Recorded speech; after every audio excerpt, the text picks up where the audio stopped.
Prioritasnya RSUD Ahmad Yani. Kalau sejauh ini sih belum ada MOU resmi ya, maksudnya apa? Karena nggak ngerti juga aku harus gimana. Jadi yang pasti especially untuk saudara-saudara saya yang di onkologi, dan mulai tahun berapa ya, belum lama pasien dokter Raffles masuk, pasiennya dokter Heri masuk. Pokoknya isinya onkologi itu hampir 95%, 5%-nya digestif dan hematologi onkologi. Hanya di Ahmad Yani. Hanya Ahmad Yani karena deket juga ya. Mungkin kalau rumah sakit lain kan jauh ya. Ahmad Yani memang karena sejarah dari awal terbentuknya itu adalah memang Mbak Rizka sebagai keluarga pasien dari RSUD Jenderal Ahmad Yani.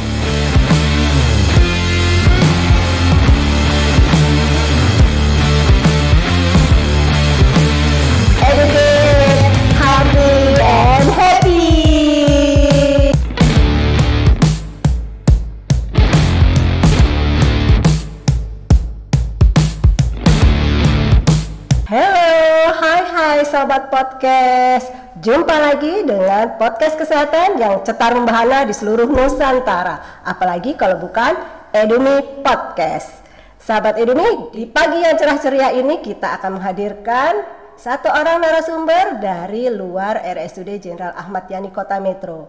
Ini sesuai dengan permintaan pasien dan keluarga terkait informasi layanan yang sebenarnya tidak berhubungan langsung dengan RSUD Jenderal Ahmad Yani, tapi ini berhubungan secara tidak langsung berkaitan dengan pasien dan keluarga pasien. Beliau adalah founder dari Rumah Singgah Mentari. Guys, apa kabar pagi ini sampai pagar lagi?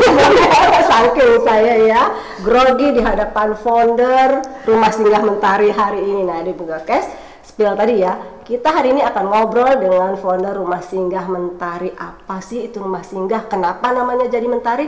Nanti kita tanya lebih jauh lagi, lebih jauh dan lebih dalam dengan founder satu yang cantik dan luar biasa. Salut banget saya dengan beliau. Ya, beliau adalah, perkenalkan diri dong. Beliau adalah Mbak cantik kita ini. Kita panggil Mbak loh, masih Mbak ya. Ayo perkenalkan diri dengan sahabat. Assalamualaikum Bu Happy. Assalamualaikum sahabat Edumi RSUD Ahmad Yani Metro. Perkenalkan, saya Rizka Budiarti. Saya founder dan ketua yayasan Rumah Singgah Mentari. Mbak Rizka ini sebenarnya tinggal di mana sih? Kalau saya aslinya sebenarnya kalau KTP Lampung Timur. Dari samping ya, dari tetangga sebelah. Ya, udah tahu belum sahabat Edumi Podcast Rumah Singgah Mentari yang saat ini ada di mana Mbak Rizka? Tepatnya di Jalan Ahana Nasution nomor 18, Desa Rejo, Metro Timur, Kota Metro. Tepatnya sih di belakang pas RSUD Ahmad Yani. Jadi bisa jalan kaki, Bu. Bisa jalan kaki, dekat banget. Nah, Mbak Rizka, apa sih yang mengawali terbentuknya Rumah Singgah Mentari ini? Yang mengawali? Mamaku kanker. Ya. Mamaku pejuang kanker payudara sejak tahun 2022 bulan Mei. Sampai saat ini masih ada? Yes, sehat banget, jauh lebih sehat dari saya. Keren, luar biasa. Mama kena tahun 2022 bulan Mei, bulan Julinya 2022 nekat bikin yayasan. Kenapa gitu kok bikin yayasan? Karena sering nganter mama ke sini ke RSUD Ahmad Yani. Jadi mama sampai hari ini pun masih jadi pasiennya Dr. Doni Kurniawan. Masih jadi pasien di RSUD Jenderal Ahmad Yani Kota Metro ya. Dan sedikit informasi, ternyata onkologi, dokter onkologi di Metro itu cuma ada di RSUD Ahmad Yani. Memang. Aku baru tahu gue happy. Iya. Tahun 2022 ketika mama ngasih sinyal ada yang nggak beres di badannya, Rizka scrolling, buka Google nyari onkologi. Jadi basically saya bukan orang medis, saya ada usaha, jadi nggak ngerti masalah medis, sama sekali nggak ngerti. Dengan bahasa awam, jika di payudara begini-begini, saya nyari dokter. Sesimpel itu, karena saya nggak tahu. Jadi saya orang keren nggak harus pinter, tapi yang selalu ingin tahu ya kan. Saya ketik seperti itu, lo keluar onkologi. Terus saya hubungin teman yang di rumah sakit sebelah, nggak ada Kak, susah amat sih. Iya. Cari lagi di Google, poli-onkologi di Metro Lampung ada di keluar Ahmad Yani. Wow, ada apa? Kenapa apa ya? Sespesial ini sampai rumah sakit lain nggak ada, dan ternyata emang RSUD Ahmad Yani spesial. Terima kasih Mbak Rizka. Lanjut lagi nih dengan Rumah Singgah Mentari. Kenapa tuh Ibu menjadi inspirasi? Karena sering nganter ibu bolak-balik ke rumah sakit, mulai dari biopsi, kemoterapi sampai pengangkatan. Titiknya di kemoterapi sih Bu. Pada saat cek patologi anatominya ibu keluar, saya ketemu sama dokter Doni. Dok, love you enggak ya? Ketemu pasien tuh saking cintanya ya kan pasien dan keluarga. Sama dokter Doni dibacakan hasilnya, Rizka sakitnya mama nakal. Dokter tahu saya nggak sekolah sih, saya udah ngomong dokter tolong jelaskan dengan bahasa yang bisa saya mengerti. Dan dokter juga menjelaskan dengan bahasa yang mengerti. Luar biasa. Jadi saya nyambung. Ada yang jinak, ada yang nakal. Beliau ngomong seperti itu dan punya ibu nakal. Ya Allah. Jadi gimana dok? Jadi harus dijinakkan biar nggak nakal lagi. Terus gimana dok? Kemoterapi. Nangis saya di ruangannya. Mama saya waktu itu udah disuruh pergi karena mata saya sudah berkaca-kaca. Ibu keluar dulu ya pada saat itu. Wah, ditahan nih saya. Sama dokter Doni sama asistennya ada Pak Sigit. Sampai hari ini saya manggilnya Pak D. Jadi lekat sekali seperti keluarga ya. Kalau saya, Dokter Doni dan Pak Sigit dan keluarga besar onkologi sejak tahun 2022 itu udah jadi apa? Ada bondis, ada apa ya? Ada ikatan batin yang sangat kuat. Sejak saat itu saya nangis. Saya nggak tahu harus ngapain, saya bingung, udah nggak bisa mikir lagi. Dokter cuma bilang gini, ini titik baliknya Bu sebenarnya. Rizka nanti sering-sering main di kelas 3. Ngapain dok? Saya aja pening. Saya pusing, cuma nanti sering-sering main ke kelas 3. Oke. Waktu pertama kali jadwal ibu saya terapi, mama terapi, saya keinget omongan dokter Doni. Saya lagi duduk di depan. Waktu itu kan tahun segitu ruangannya masih nyambung ya Bu, yang kelas 3 asoka dengan kemoterapi kan setempok tuh. Saya duduk di bangku depan gitu, di samping saya ada ibu-ibu, saya bertanya, "Ibu ngapain di sini?" "Saya nunggu adik ipar saya." "Sakit apa Bu?" "Kanker payudara." "Saya boleh ngeliat Bu?" "Gabut Bu, padahal saya lapar itu." "Boleh Mbak." "Dari mana Bu?" "Bekri." Jalannya hancur ya Bu." "Iya." "Bu Epi," saya masuk, maaf ini ya, payudaranya tuh bengkak, gede, bocor, udah ditutup pakai pempes. Udah nakal banget itu. Nakal banget. Aku di mana? Hah? Jadi ini yang dimaksud dokter, bahwasanya di luar sana banyak orang yang kurang beruntung daripada mama kamu. Ada banyak yang lebih lebih nakal lagi daripada mama kamu. Saya mikir lagi, saya kalau lagi nggak bisa bawa mobil, bawa motor 10.000 nyampe ngantar mama. Saya kalau lagi nggak punya uang buat beli makan di rumah sakit, saya bisa pulang atau ngebontot nggak bau. Gimana dengan mereka Bu yang dari Wekanan, Mesuji? Jadi dari situ saya gali informasi di ruangan dengan kakak letting. Jadi kami di onkologi sesama senioritas sama junior lah ya. Sesama keluarga pasien ya. Luar biasa. Jadi di onkologi kami kayak keluarga besar, ada senioritas, kakak letting, satu letting, adik letting. Jadi siapa yang kemo duluan, yang barengan kemo sama yang baru kemo. Yang baru kemo. Yang senior itu ngajarin bawahnya. Kami ngajarin lagi yang anak baru, newbie nih, baru nih, member baru nih, letting baru. Seperti itu. Jadi dari situ saya banyak belajar, nanya, terus saya nanya, emang di sini pada nginepnya di mana? Di situ nggak dapat jawaban. Ada satu ketika temen letting mama, rumahnya perbatasan Tulang Bawang dengan Wekanan, TDB dan Wekanan. Hari ini pulang, 2 hari lagi harus balik. Mama bilang, nginep di rumah saya aja. Mah, rumah kecil, nggak usah nawar-nawarin, kalau orangnya mau gimana. Gitu. Mikir simpel ya itu ya.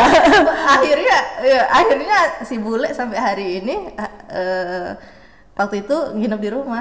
Sekarang nginepnya di rumah Singa terus. Dan alhamdulillah survive juga. Namanya Bule Heni, tahu masih ingat itu. Terus udah gini deh gitu. Terus ada teman juga yang adiknya founder sebenarnya 2 Bu.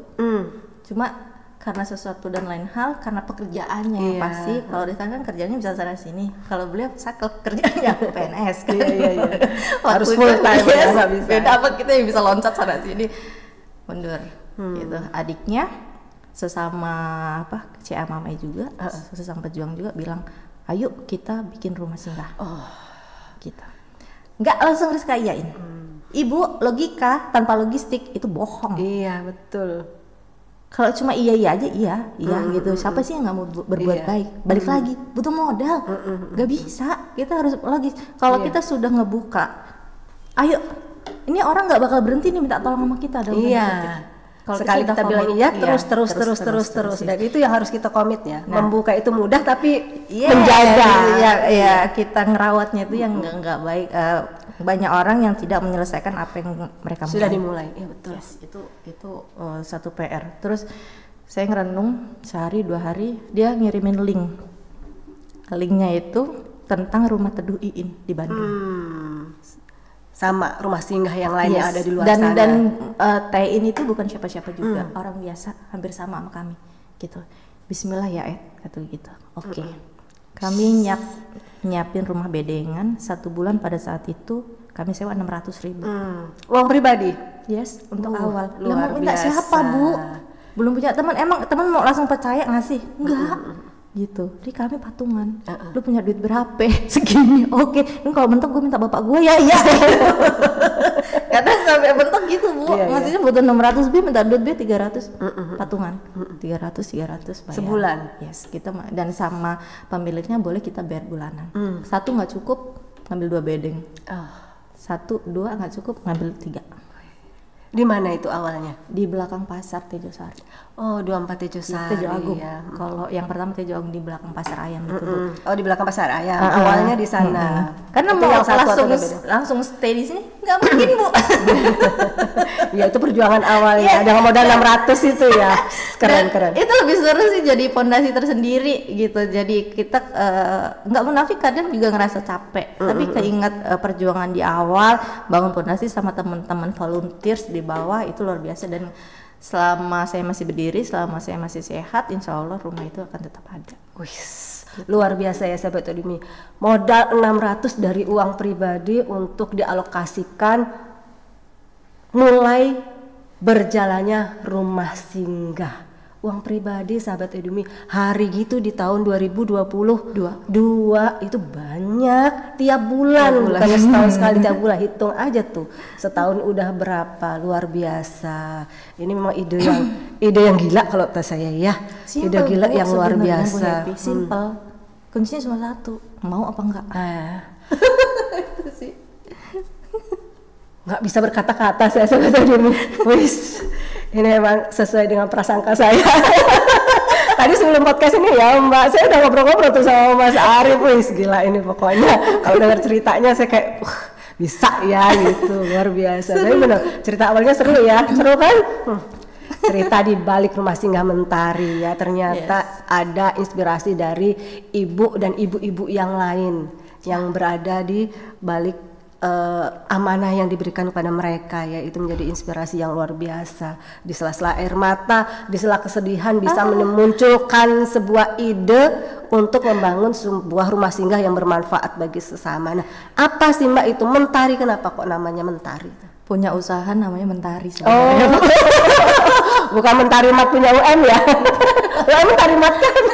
Saya punya usaha di Hadi Mulia namanya Mentari juga. Jadi orang kenal saya sebagai Mbak Mentari, Mbak Rizka Mentari. Aku ambil aja dari, dan rezeki saya dari Mentari, bikin fondasi rumah singgah Mentari saya ambil dari tempat saya ngais rezeki gitu. Jadi kayak apa ya, lebih mudah aja. Selanjutnya kan harus ada strategi. Saya orang bisnis. Saya mau tadinya jadi berdiri tahun 2022 dan saya legalitas setelah 1 tahun. Setelah 1 tahun langsung di legalitas. Baru legalitas. Maksudnya nggak di saat itu juga saya mau legal. Iya, karena butuh biaya juga ya legalitas. Yang satu butuh biaya, yang kedua nggak berpikir bakal panjang Bu Epi. Saya pikir pasien bakal habis. Iya. Nggak tahu nambah rame. nggak ada habis-habisnya. Nggak ada habisnya. Lanjut ya. Nah, sahabat Edumi, tadi ya kenapa latar belakang dari kenapa namanya Mentari, ternyata itu punya cerita tersendiri. Karena Mentari itu udah brandingnya dari Mariska ternyata. Nah, sahabat Edumi, kita pengen tahu nih. Awalnya kan tadi diceritakan di belakang pasar ya. Tejo Agung. Kapan mulai pindah ke tempat yang baru ini, Mariska? 1 tahun di sana, saya baca pasiennya sirkulasi udaranya nggak bagus, pasiennya meludak terus, hampir setiap hari penuh. Terus ada rezeki, jadi kami ngamen, Bu. Kerjanya ngamen. Keren. Jadi full band gitu, tapi jaburan ya kalau bahasa kami jaburan. Jadi full band. Iya ada gitar, bass, keyboard, ada drum gitu. Tapi jangan yang ekspektasi satu band full main itu enggak. Jadi yang ngedrum siapa, yang nyanyi siapa, yang bunyi aja gitu. Biasanya di depan Indomaret.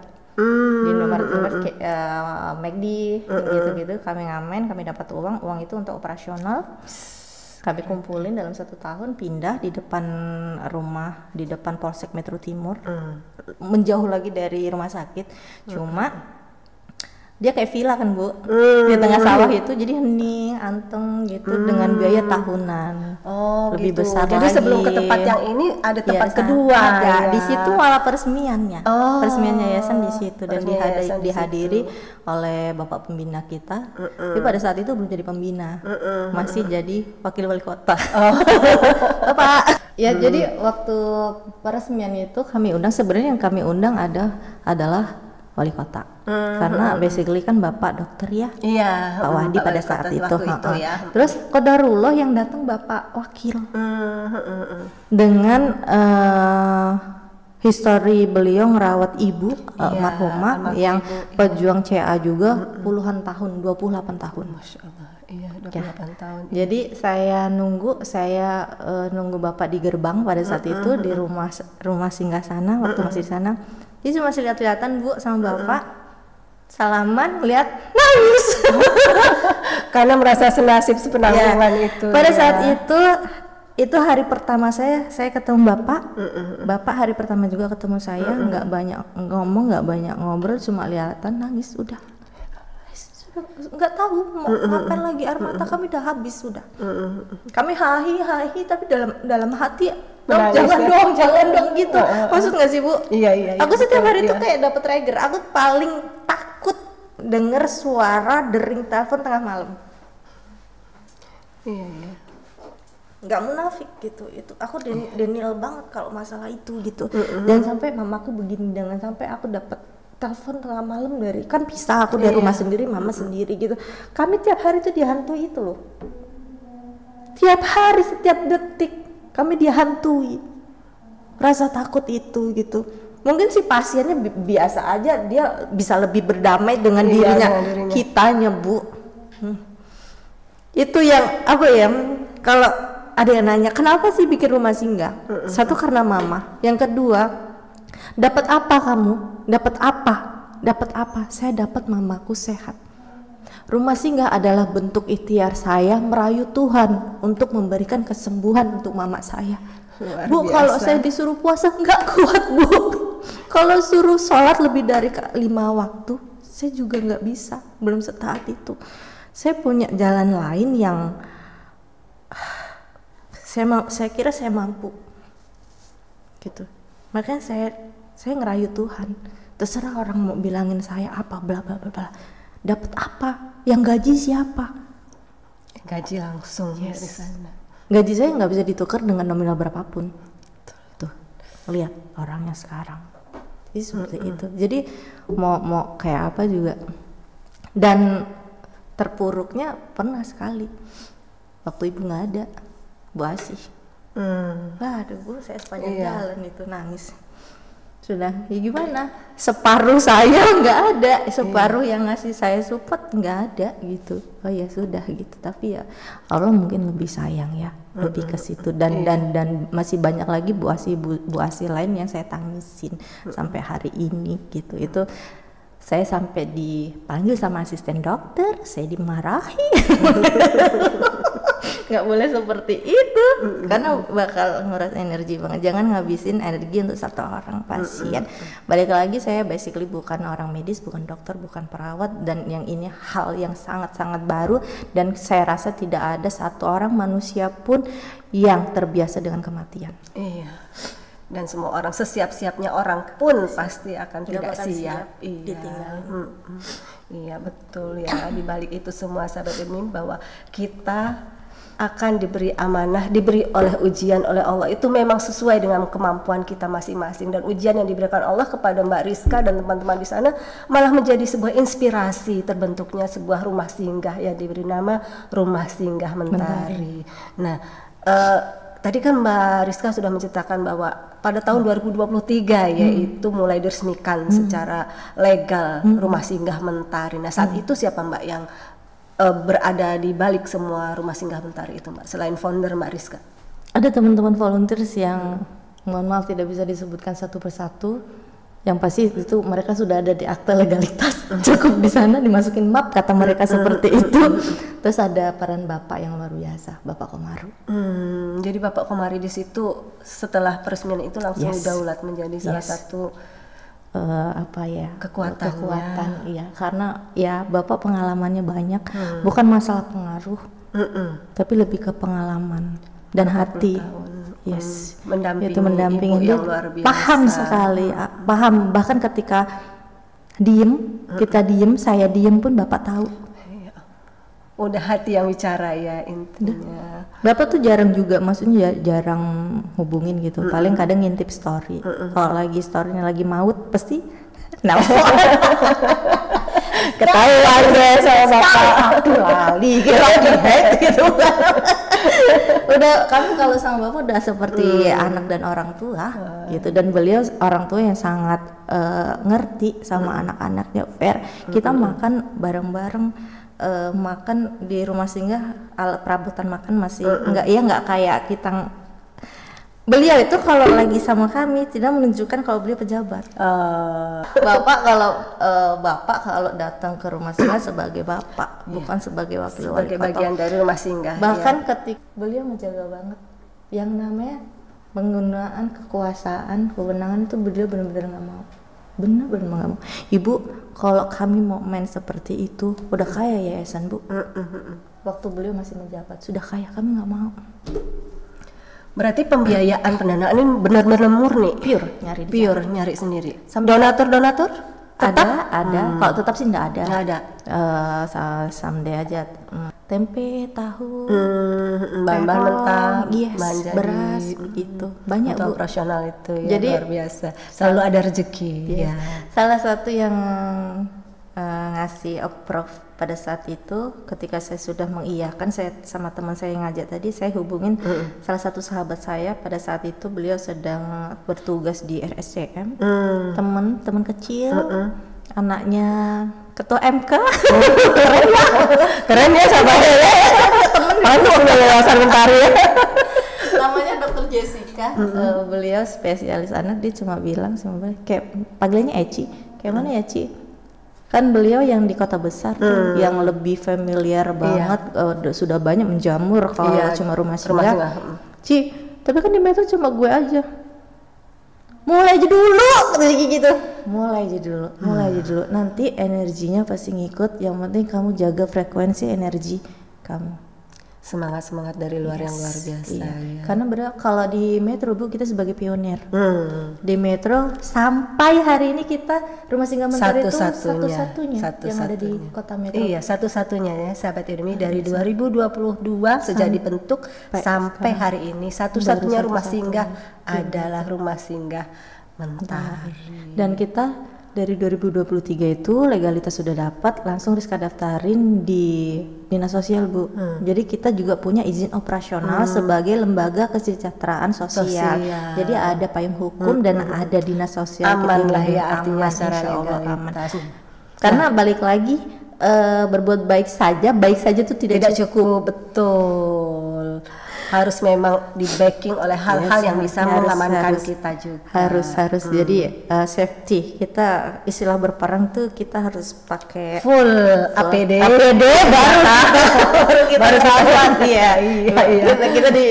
Kita hidup di negara yang seperti itu dan kita harus ikut sampai alhamdulillah sampai hari ini support dari dinas sosial juga luar biasa, ngasih bimbingan, pendampingan segala macam, tapi sejauh ini belum pernah ada masalah yang krusial atau yang sampein gimana nggak ada aman. Semoga semuanya baik-baik saja. Nah Mbak Rizka, tadi kan Mbak Rizka menceritakan bahwa awalnya ini adalah dari penderita-penderita kanker. Apakah untuk bisa tinggal di rumah singgah itu hanya khusus bagi penderita kanker aja? Enggak, prioritasnya memang penderita kanker, tapi kalau ada pasien lain selama tempatnya itu masih ada mencukupi boleh masuk asalkan bukan penyakit yang menular. Jadi untuk kasus-kasus penyakit menular nggak boleh. Iya karena cukup berbahaya juga ya. Kasian Bu, udah kanker ditempelin lagi.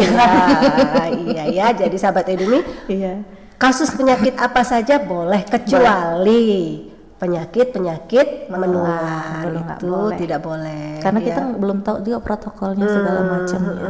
Terus tempatnya juga terbatas kan Bu. Iya. Kapasitasnya berapa Mbak untuk yang sekarang? Kalau kamar ada 1, 2, 3, 4, 5. Ada 5. Yang 2, 3 kamar bisa 2 pasien. Terus kita ada pavilion juga. Nah ini lucunya ini lucunya. Nih teman-teman balik lagi yang kita ambil, yang kita approve, yang kita terima masuk di rumah singgah itu pasien-pasien dari kelas yang paling paling bawah. Jadi yang paling prasejahtera. Terus jadi gini, di sana ada pavilion tuh ada teras dalam. Iya, kan, yang musola itu ya. Saya pernah ke sana. Kapan-kapan kita main ya sahabat Edumi. Yang seharusnya dipakai untuk sholat jamaah. Iya, sama musola itu. Dipakai buat tidur. Jadi banyak pasien yang justru senang tidur di situ. Jadi gini loh, kalau ada tamu, gimana sih adab dalam Islam ya? Kita memperlakukan tamu sebagai raja harus menjamu ya kan, kasih tempat yang paling baik, kasih makan paling baik. Lah tempatnya kayak begitu. Tapi balik lagi, Bu, pengen nangis lu Bu. Mbak, rumah saya di kampung jauh lebih parah. Rumah saya di kampung nggak kayak gini Mbak. Rumah saya panggungan papan di atas kali. Wai tulang bawang, ganti telada, sebelah tasnya, kan mereka di atas tuh. Saya diem Bu. Mbak ini udah keramik Mbak, bagus banget. Merinding saya Bu. Iya. Hal yang kita sangka biasa dan bahkan mungkin tidak layak, ternyata itulah standar orang beda-beda. Karena ternyata di luar sana sahabat Edumi, kita harus banyak bersyukur. Di luar sana banyak sekali sahabat-sahabat kita, keluarga-keluarga kita, saudara-saudara kita yang jauh di bawah perkiraan kita. Hal mungkin saat ini kita bilang saya sudah sangat di bawah, ternyata masih ada di bawah. Begitu pula sebaliknya. Mungkin kita hari ini merasa kita di atas, tapi di langit masih banyak langit. Makanya tadi saya spill lagi yang Mbak Rizka tadi diminta oleh Dr. Doni untuk melihat kelas 3 agar tidak merasa bahwa saya ini sendiri. Saya menderita sendiri. Banyak teman-teman kita yang ternyata jauh lebih kurang beruntung dari itu. Dan itu semakin membuat Mbak Rizka bersyukur dan terus semangat untuk memajukan rumah singgah mentari ini ya. Masalah kasur pun begitu. Saya beli jadi jangan berekspektasi juga fasilitas kami sudah elit, enggak juga. Kalau standar saya masih di bawah standar banget. Kalau menurut standar pribadi gitu. Kami pakai kasur ukuran nomor 2 yang 30 cm. Bagus lah, maksudnya kalau diinjek, maksudnya nggak yang kempet gitu nggak Bu. Saya punya standar sendiri, quality control ada. Terus kalau bed yang kerang itu ada satu, pernah dikasih juga sama Lazismu waktu itu 1, tapi itu udah tua maksudnya gitu. Itu untuk pasien-pasien yang sudah nggak bisa jalan. Saya beliin bed yang kerang itu Bu. Pada saat itu ada temen bilang, kenapa nggak nyari bed kasur yang nomor 3 aja Kak? Ya kan? Ada. Yang berpikir seperti masih yang itu, kecil aja gitu, biar hemat biaya atau segala macam. Lu nggak pernah ngerasain ya tidur di rumah sakit itu sakitnya kayak mana? Kayak gitu. Sini hampir setahun nungguin mama saya di rumah sakit, tidur di kursi segala macam. Jadi yang butuh tidur itu bukan cuma pasiennya. Penunggu pasien itu sakit juga, penunggu pasien itu tuh stres juga. Penunggu pasien itu butuh makanan sehat, butuh istirahat yang baik juga. Makanya saya beliin kasur nomor 2. Why? Supaya pasiennya bisa tidur, yang damping juga bisa tidur dengan layak. Baru, oh gitu. Oh enggak, lu cosplay deh sana.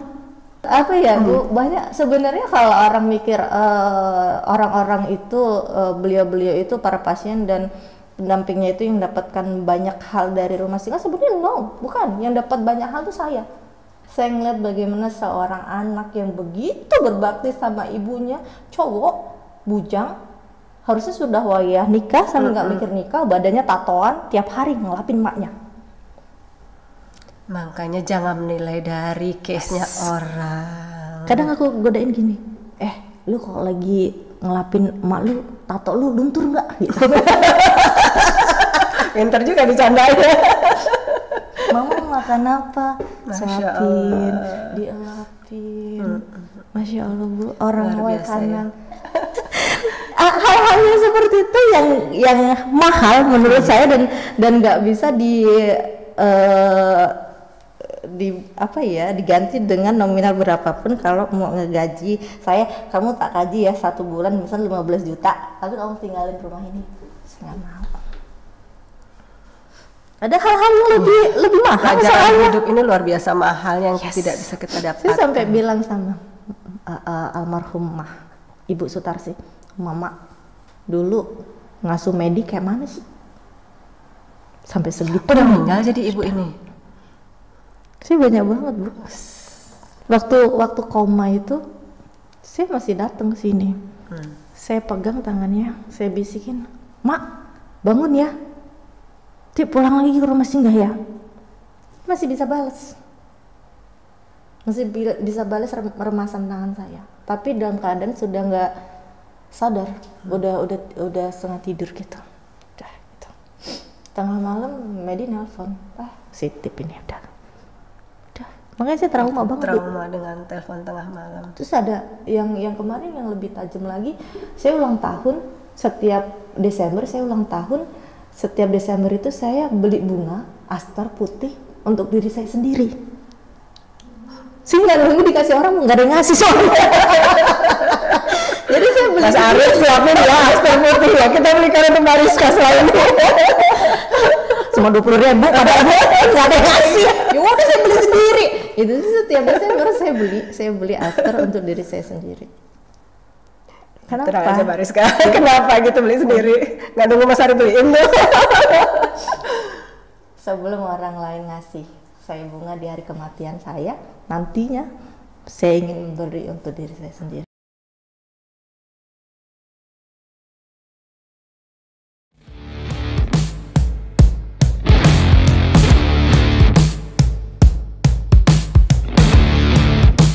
Educate, healthy, and happy.